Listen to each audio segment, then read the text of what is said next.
already having a hard time. I'm going to be talking about what happened on Thanksgiving Day.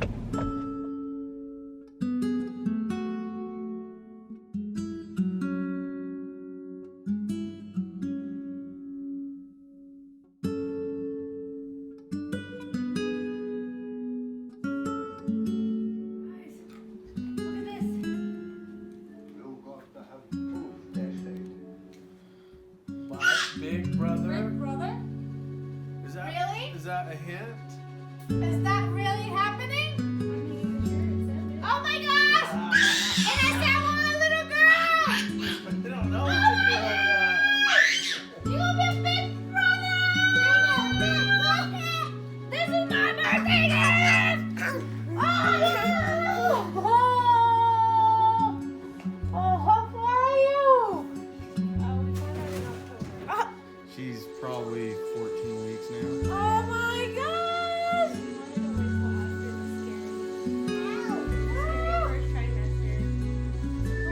She's been craving a lot of sweets. I had a feeling that you knew. You didn't know? Okay. Oh my gosh.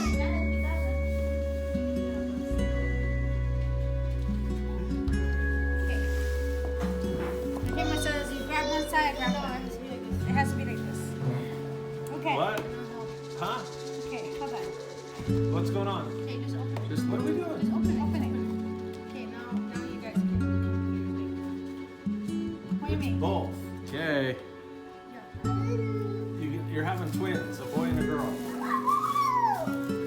Take them both off at the same time. Oh, okay. Boom! Go!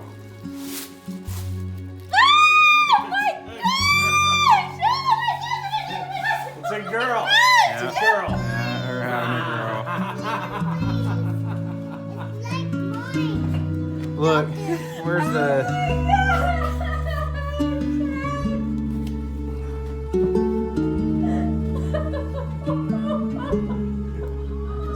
Boy, what the hell? What about a healthy branch? Where is it? Here you go. Pornographic pictures right there.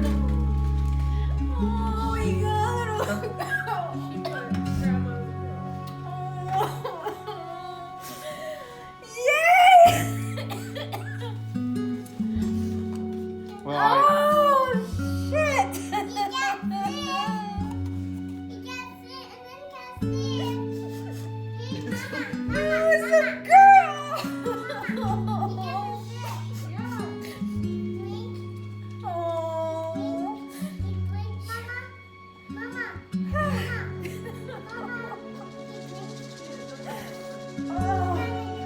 Yes, I got what I wanted.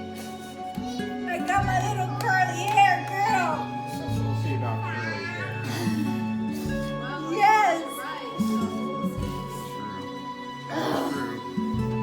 Congratulations, you got the pair. Yeah, We got yeah. there.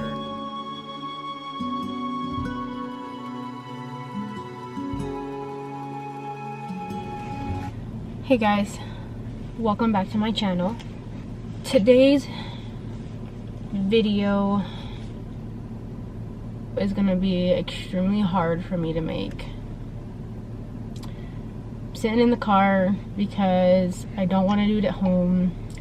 Everyone is home and I don't really have a space to make this kind of video. I need peace and quiet, and my car is the only place that I can really have that as of right now. So the car it is. I'm waiting for my dad to send me the password for me to log in to a blog that my dad made for my mom, to basically show her as well as share her story and her journey on the traumatic thing that happened to her. Also, if you're wondering, I have to bring this little one because if I leave her any more than 30 minutes with anybody, she starts to freak out. So she's gonna be in the video with me. I wanted to share this story with you guys because it kind of explains the reason why I have been inconsistent with uploading my videos, which were supposed to be every Tuesdays and Fridays since Thanksgiving. Sorry, that's my dad texting me. It's coming up on my screen in my car. So basically what had happened was on Thanksgiving Day at 3:20 p.m. my mom suffered from a hemorrhagic stroke. I will go over from beginning to current day on what happened. So it's gonna be kind of a long video and I'm gonna try to make it as informational as possible, but if you see a lot of cuts in this video is because I had to just stop for a second to catch my thoughts and my feelings, because my mom was the only family I had for so long. So it's a little emotional. So new day, different clothes, baby's in the house sleeping, and I got the pup with me. I have been trying for multiple days to finish this video. I have not been able to. It's been a little hard. But I'm gonna try my best to finish it. By the way, that noise is my puppy scratching at her new harness we got her. It's a little big, but she'll grow into it. I'm basically going to be telling you guys what happened from my point of view. My dad does have a blog for my mom explaining everything that happened, her progress, what the doctors have said, basically day to day, what things that they did at the hospital up until she has gotten home. And there is a lot to read. I'm not gonna go through everything, and to be honest, I kind of really don't want to go over everything, just because one, there's way too much to go over, two, there's way too much to read, and three, there's a lot of personal things that he did put into the blog. So I'm just going to be telling you guys the story from my point of view. So Thanksgiving Day, the day was actually going by really good. We were all home. My son at the time was sick, and so was my husband, so they were downstairs away from all of us. My husband was downstairs watching TV, my daughter was taking a nap, and my son was taking a nap. I was upstairs in the kitchen on my laptop doing some work, and my parents were both in the garage. They were putting some stuff up. My mom had walked past me as I was walking out of the bathroom into the kitchen.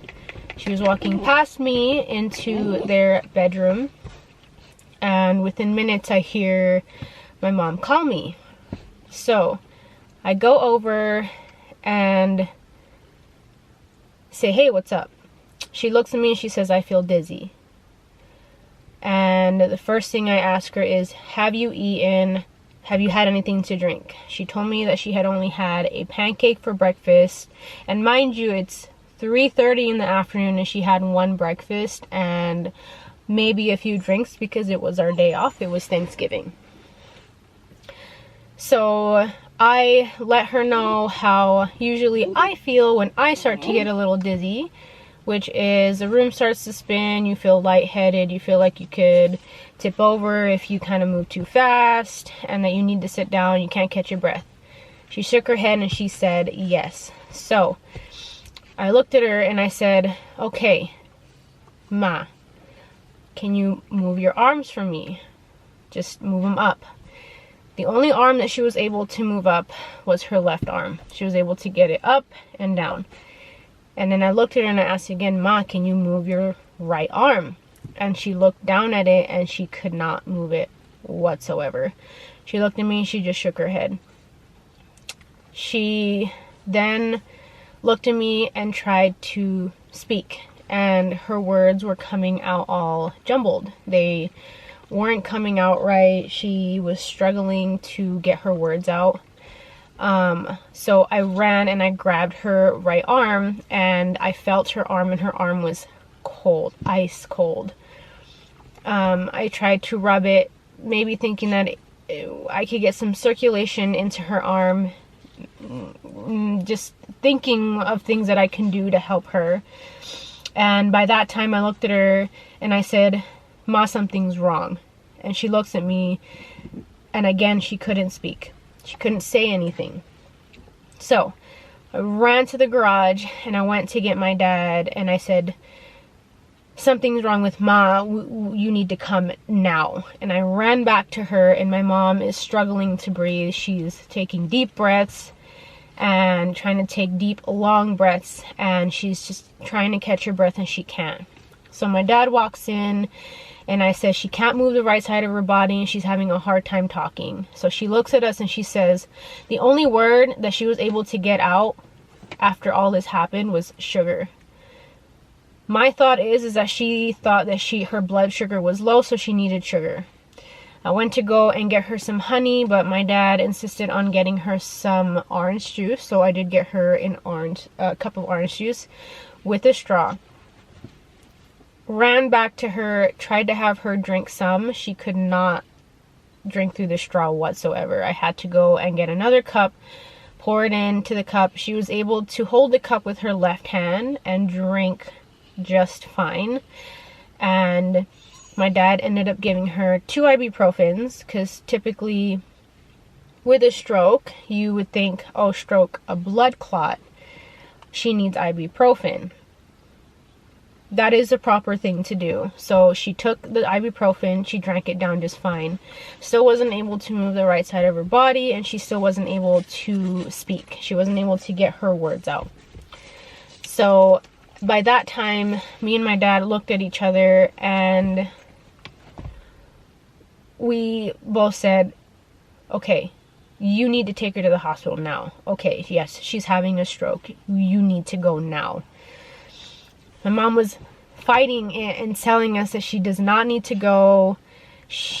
No, she doesn't want to go. And to be honest, we weren't going to listen to her. She needed to go, and they took her. My husband and my dad both took her. So by this time, I ran downstairs to get my husband, and I looked at him and I said, we need you upstairs now. As soon as I said that, I just broke down in tears and I couldn't get myself together. So he's looking at me and he's like, what's going on? What's going on? Is something wrong with the kids? No, the kids are asleep.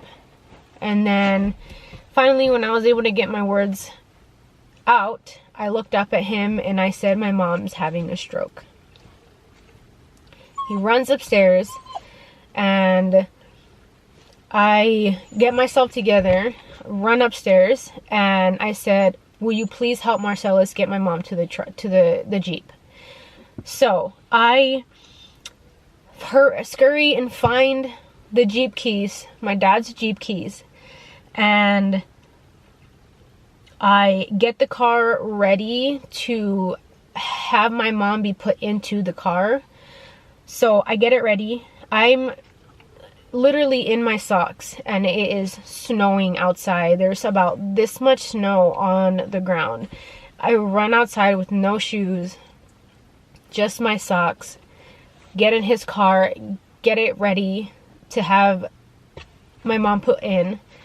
And as soon as I'm walking into the house, I see my husband and my dad holding my mom up across the living room, and she has no energy. She has no strength, no nothing. She's basically just looking up at me with one eye, which would be her left eye, with this sad look on her face. So they're getting her into the car, and they get her all in. My dad gets what he needs to, and then my husband's getting what he needs to. And I buckle her in, and I looked at her and I said, "I love you, Ma." And that was the last thing that I had said to her before she was completely unconscious and basically incoherent.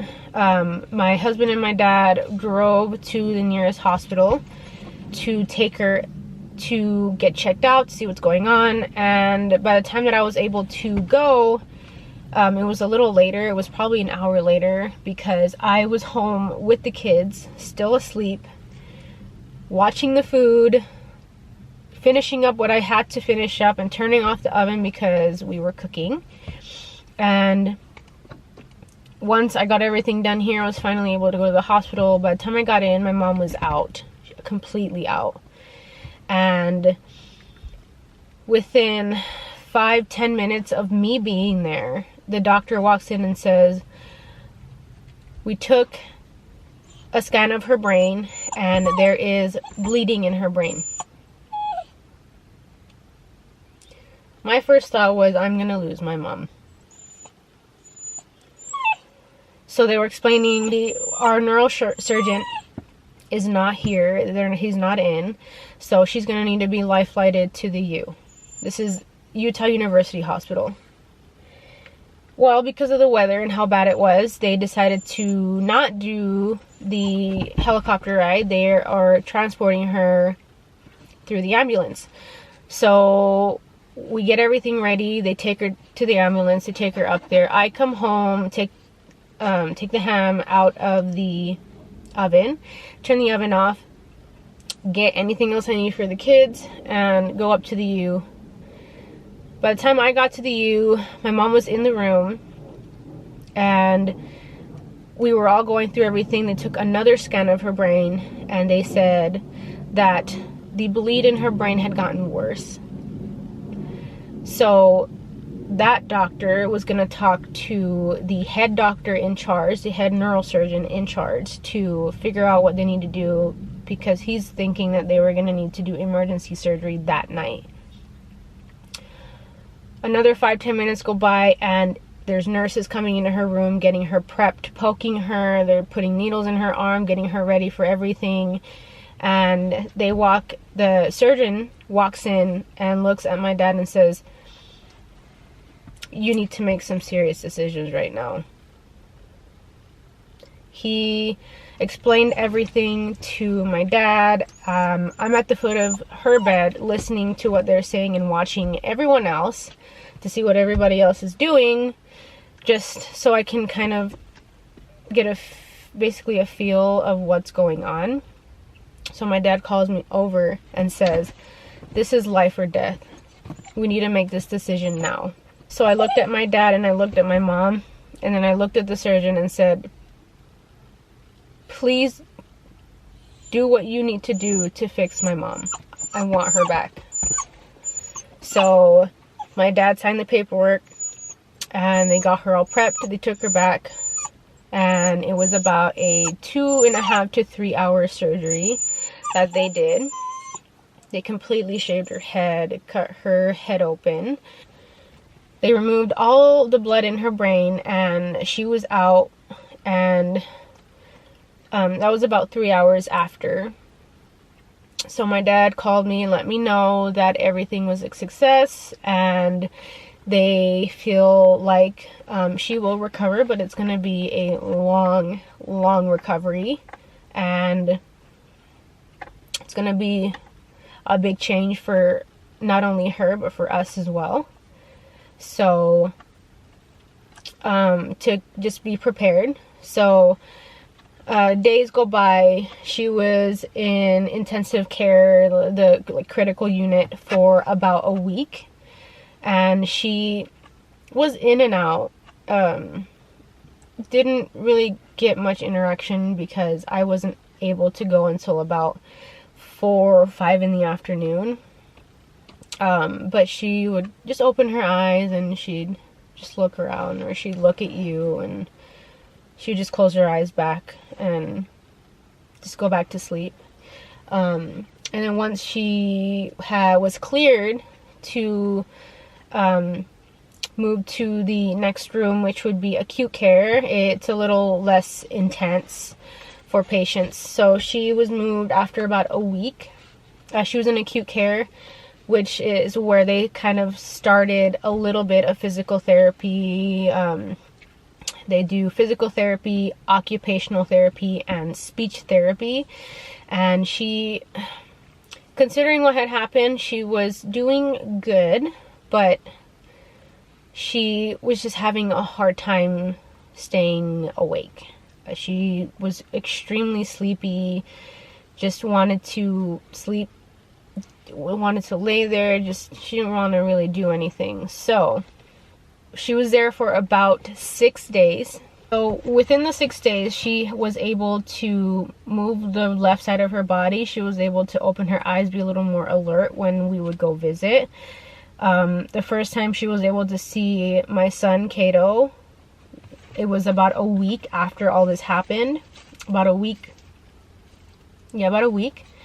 And she looked at him, and the first thing she did was give a little smile just on the corner of her mouth. And she called for him, and she wanted to give him a hug and a kiss. And, you know, she looked at my daughter, Akira, and she wanted to hold her. So she was alert, and it was amazing to see because we hadn't seen her like this in a week.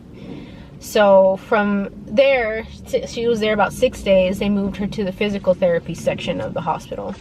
And she was there for about, I would say, a month and a week, I think. Not 100% sure. I think it was about a month. So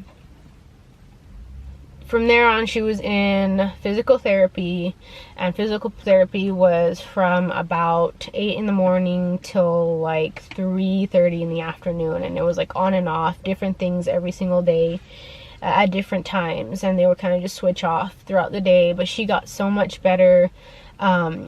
She still is not able to move her right side of her body at this point, but they were working hard on trying to get something moving. They were trying to get her leg moving before her arm, but it's a work in progress. So we kind of just have to keep going and see where she gets after. So by that time, you know, they're giving her her meds, they're working with her, they're giving her her breakfast, lunch, and dinner. And my dad is there every day. He did not leave unless he was coming home to shower and get a change of clothes. But he was by her side every step of the way. He did not leave. And I am so thankful for him, because you see things like this in the movies. I saw it in real life, and it is the best feeling ever to know that my stepdad was there for all of it, and he's still there, and it's amazing. And I'm grateful for him every single day.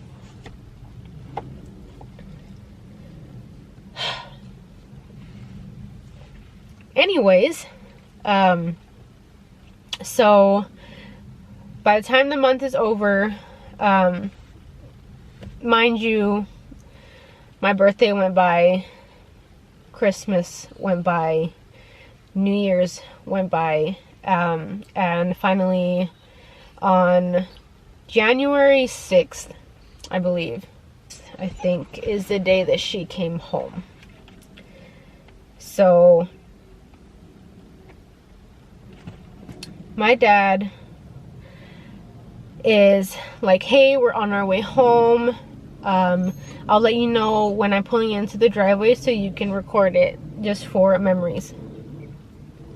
So I'm out in the cold in just my socks again, having my phone out, recording him backing in and opening her door and getting her out, putting her in her wheelchair. And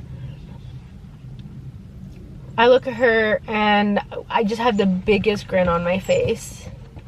And I'm just so happy to have her home. And I look at her and she just looks at me and she gives me a little smile. And we go inside, and you know, I had everything clean for her. Everything was spotless. We had rearranged their room, so their room was basically wheelchair accessible.